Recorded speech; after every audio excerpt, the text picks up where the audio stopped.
ओम नमो भगवते वासुदेवाय।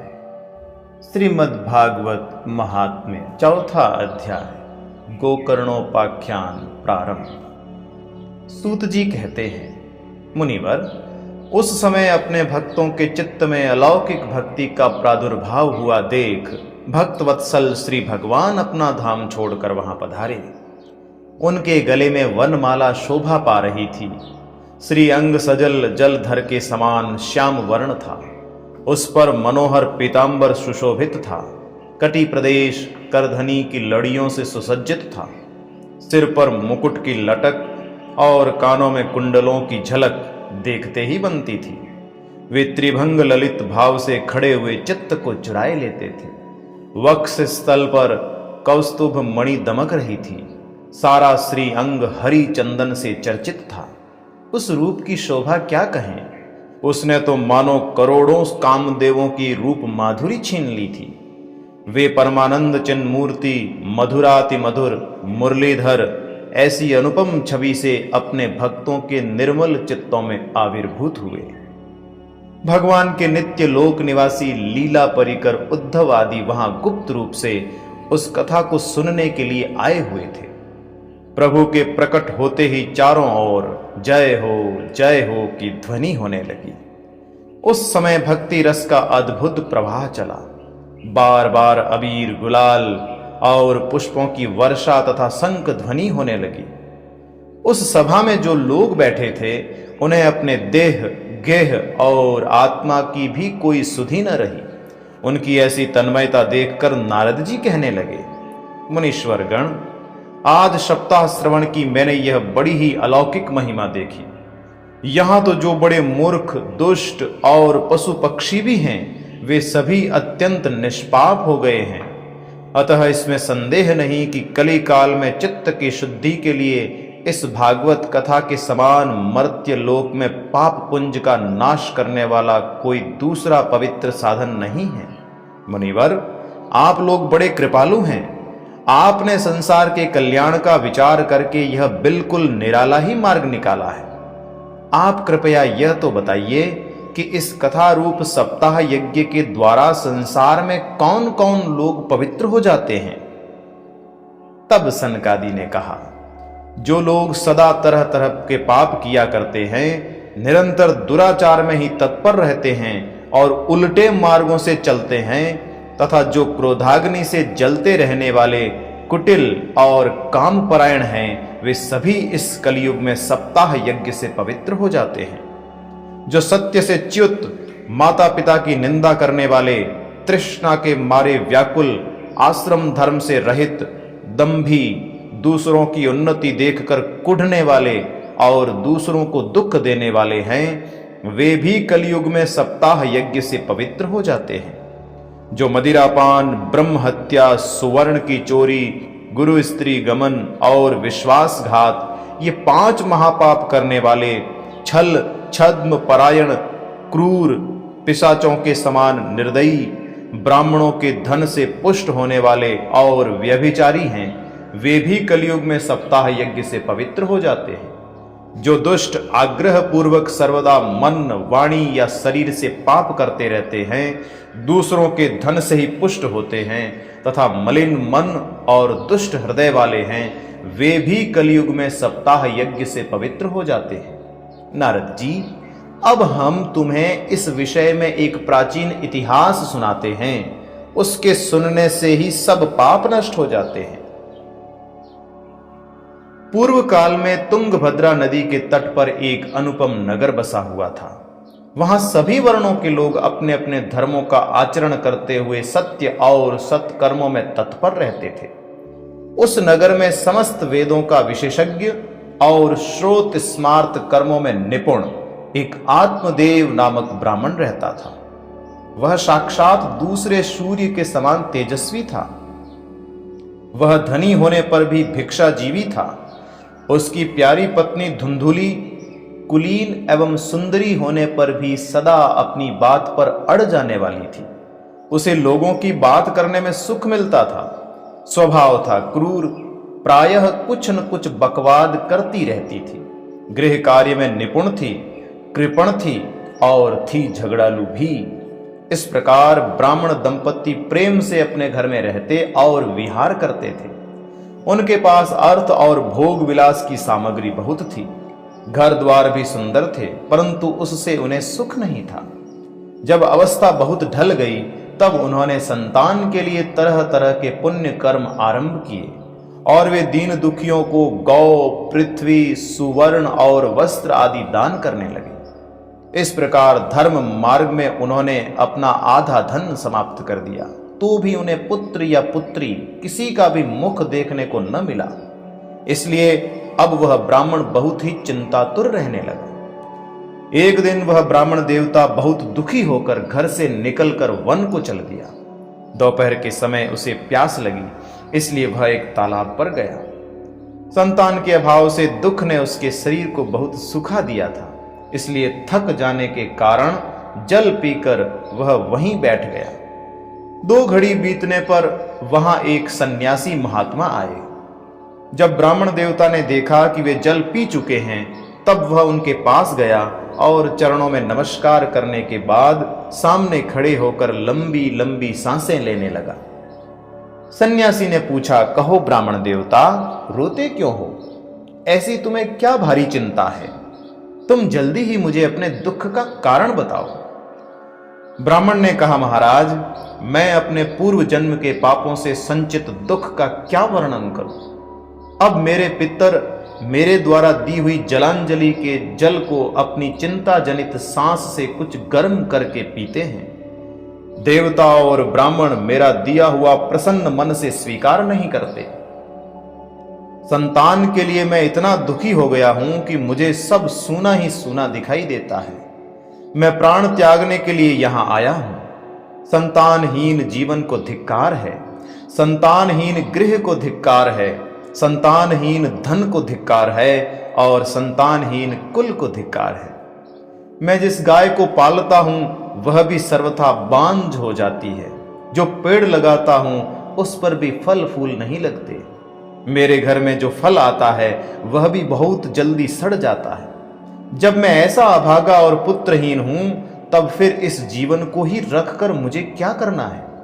यों कहकर वो ब्राह्मण दुख से व्याकुल हो उन सन्यासी महात्मा के पास फूट फूट कर रोने लगा। तब उन यतिवर के हृदय में बड़ी करुणा उत्पन्न हुई। वे योगनिष्ठ थे। उन्होंने उसके ललाट की रेखाएं देखकर सारा वृतांत जान लिया और फिर उसे विस्तार पूर्वक कहने लगे। सन्यासी ने कहा, ब्राह्मण देवता, इस प्रजा प्राप्ति का मोह त्याग दो। कर्म की गति प्रबल है। विवेक का आश्रय लेकर संसार की वासना छोड़ दो। विप्रवर, सुनो, मैंने इस समय तुम्हारा प्रारब्ध देखकर निश्चय किया है कि 7 जन्म तक तुम्हारे कोई संतान किसी प्रकार नहीं हो सकती। पूर्व काल में राजा सगर एवं अंग को संतान के कारण दुख भोगना पड़ा था। ब्राह्मण, अब तुम कुटुंब की आशा छोड़ दो। संन्यास में ही सब प्रकार का सुख है। ब्राह्मण ने कहा, महात्मा जी, विवेक से मेरा क्या होगा? मुझे तो बलपूर्वक पुत्र दीजिए, नहीं तो मैं आपके सामने ही शोक मूर्छित होकर अपने प्राण त्यागता हूं। जिसमें पुत्र स्त्री आदि का सुख नहीं है, ऐसा सन्यास तो सर्वथा नीरस ही है। लोक में सरस तो पुत्र पौत्र आदि से भरा पूरा गृहस्थ आश्रम ही है। ब्राह्मण का ऐसा आग्रह देखकर उन तपोधन ने कहा, विधाता के लेख को मिटाने का हठ करने से राजा चित्रकेतु को बड़ा कष्ट उठाना पड़ा था। इसलिए देव जिसके उद्योग को कुचल देता है, उस पुरुष के समान तुम्हें भी पुत्र से सुख नहीं मिल सकेगा। तुमने तो बड़ा हठ पकड़ रखा है और अर्थी के रूप में तुम मेरे सामने उपस्थित हो। ऐसी दशा में मैं तुमसे क्या कहूं? जब महात्मा जी ने देखा कि यह किसी प्रकार अपना आग्रह नहीं छोड़ता, तब उन्होंने उसे एक फल देकर कहा, इसे तुम अपनी पत्नी को खिला देना। इसे तुम अपनी पत्नी को खिला देना, इससे उसके एक पुत्र होगा। तुम्हारी स्त्री को 1 साल तक सत्य, शौच, दया, दान और एक समय एक ही अन्न खाने का नियम रखना चाहिए। यदि वह ऐसा करेगी तो बालक बहुत शुद्ध स्वभाव वाला होगा। यों कहकर वे योगीराज चले गए और ब्राह्मण अपने घर लौट आया। वहां आकर उसने वह फल अपनी स्त्री के हाथ में दे दिया और स्वयं कहीं चला गया। उसकी स्त्री तो कुटिल स्वभाव की थी ही। वह रो रो कर अपनी एक सखी से कहने लगी, सखी मुझे तो बड़ी चिंता हो गई, मैं तो यह फल नहीं खाऊंगी। फल खाने से गर्भ रहेगा और गर्भ से पेट बढ़ जाएगा, फिर कुछ खाया पिया जाएगा नहीं, इससे मेरी शक्ति क्षीण हो जाएगी। तब बता घर का धंधा कैसे होगा? और देववश यदि कहीं गांव में डाकुओं का आक्रमण हो गया तो गर्भिणी स्त्री कैसे भागेगी? यदि सुखदेव जी की तरह यह गर्भ भी पेट में ही रह गया तो इसे बाहर कैसे निकाला जाएगा? और कहीं प्रसव काल के समय वह टेढ़ा हो गया तो फिर प्राणों से ही हाथ धोना पड़ेगा। यों भी प्रसव के समय बड़ी भयंकर पीड़ा होती है। मैं सुकुमारी भला ये सब कैसे सह सकूंगी? मैं जब दुर्बल पड़ जाऊंगी तब ननद रानी आकर घर का सब माल मत्ता समेट ले जाएंगी और मुझसे तो सत्य शौच आदि नियमों का पालन होना भी कठिन ही जान पड़ता है। जो भी स्त्री बच्चा जनती है उसे उस बच्चे के लालन पालन में भी बड़ा कष्ट होता है। मेरे विचार से तो बंध्या या विधवा स्त्रियां ही सुखी हैं। मन में ऐसे ही तरह तरह के कुतर्क उठने से उसने वह फल नहीं खाया और जब उसके पति ने पूछा फल खा लिया, तब उसने कह दिया हां खा लिया। एक दिन उसकी बहन अपने आप ही उसके घर आई। तब उसने अपनी बहन को सारा वृतांत सुनाकर कहा कि मेरे मन में इसकी बड़ी चिंता है, मैं इस दुख के कारण दिनों दिन दुबली हो रही हूं। बहन मैं क्या करूं? बहन ने कहा मेरे पेट में बच्चा है, प्रसव होने पर वह बालक मैं तुझे दे दूंगी। तब तक तू गर्भवती के समान घर में गुप्त रूप से सुख से रह। तू मेरे पति को कुछ धन दे देगी तो वे तुझे अपना बालक दे देंगे। हम ऐसी युक्ति करेंगी कि जिसमें सब लोग यही कहें कि इसका बालक 6 महीने का होकर मर गया और मैं नित्य प्रति तेरे घर आकर उस बालक का पालन पोषण करती रहूंगी। तो इस समय इसकी जांच करने के लिए यह फल गौ को खिला दे। ब्राह्मणी ने स्त्री स्वभाववश जो जो उसकी बहन ने कहा था वैसे ही सब किया। इसके पश्चात समयानुसार जब उस स्त्री के पुत्र हुआ तब उसके पिता ने चुपचाप लाकर उसे धुंधुली को दे दिया और उसने आत्मदेव को सूचना दे दी कि मेरे सुख पूर्वक बालक हो गया है। इस प्रकार आत्मदेव के पुत्र हुआ सुनकर सब लोगों को बड़ा आनंद हुआ। ब्राह्मण ने उसका जात कर्म संस्कार करके ब्राह्मणों को दान दिया और उसके द्वार पर गाना बजाना तथा अनेक प्रकार के मांगलिक कृत्य होने लगे। धुंधुली ने अपने पति से कहा मेरे स्तनों में तो दूध ही नहीं है, फिर गौ आदि किसी अन्य जीव के दूध से मैं इस बालक का किस प्रकार पालन करूंगी? मेरी बहन के अभी बालक हुआ था, वह मर गया है, उसे बुलाकर अपने यहां रख लें तो वह आपके इस बच्चे का पालन पोषण कर लेगी।